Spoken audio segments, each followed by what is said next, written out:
Dictation start होगा 5 second बाद। Ready, start. लंबे समय से विवाद और तनाव के केंद्र में रहे उत्तराखंड के हल्द्वानी में बनभूलपुरा क्षेत्र में रेलवे और साथ ही राज्य सरकार की ज़मीन पर अवैध तरीके से बसे लोगों को सुप्रीम कोर्ट ने वहां से हटाने का फैसला करके वही किया जो न्याय संगत था।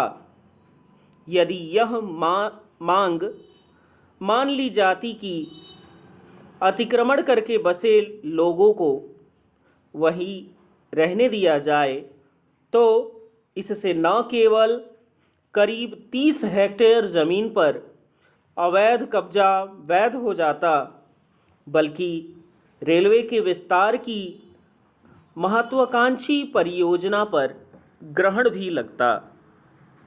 सुप्रीम कोर्ट ने यह सही कहा कि अवैध तरीके से बसे लोग यह तय नहीं कर सकते कि रेलवे रेल लाइन विस्तार के लिए अन्य विकल्प चुने, लेकिन इसी के साथ उसने इस जमीन से बेदखल होने वालों के प्रति जो मानवीय दृष्टिकोण अपनाया उसकी भी अनदेखी नहीं की जानी चाहिए।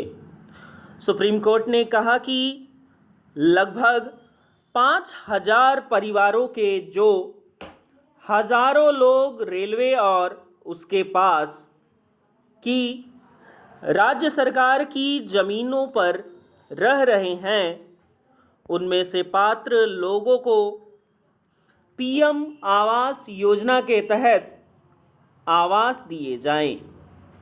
इस फैसले पर केंद्र सरकार की ओर से अतिरिक्त सॉलिसिटर जनरल ने पात्र परिवारों को विस्थापन के बाद 6 महीने तक प्रतिमाह 2,000 रुपये भत्ता देने का भी वादा किया।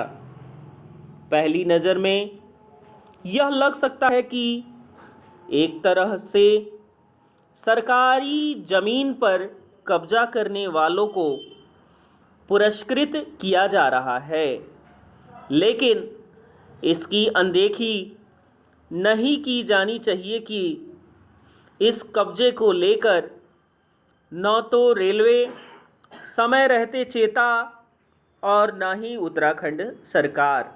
Paragraph change.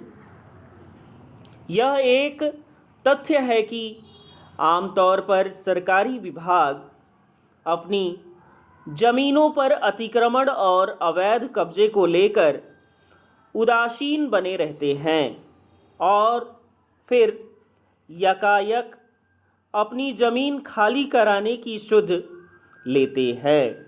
इससे वहाँ रह रहे लोगों के सामने संकट खड़ा हो जाता है।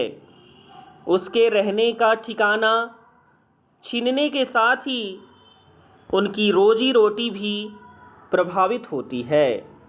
यह अच्छा हुआ कि सुप्रीम कोर्ट ने स्पष्ट किया कि इस मामले को नज़ीर न माना जाए और उसने जो मानवीय दृष्टिकोण अपनाया वह मदद ज़्यादा और अधिकार कम हैं। देश में हजारों एकड़ सरकारी ज़मीन पर अवैध कब्जे हैं। इसके लिए कब्जा करने वालों के साथ वे विभाग भी जिम्मेदार हैं जो अपनी ज़मीनों पर कब्जे के समय आंखें मूंदे रहते हैं। यदि सरकारी ज़मीनों को अवैध कब्जों से मुक्त कराना है तो वहाँ दशकों से रह रहे लोगों के पुनर्वास के बारे में कोई ठोस नीति बनानी होगी।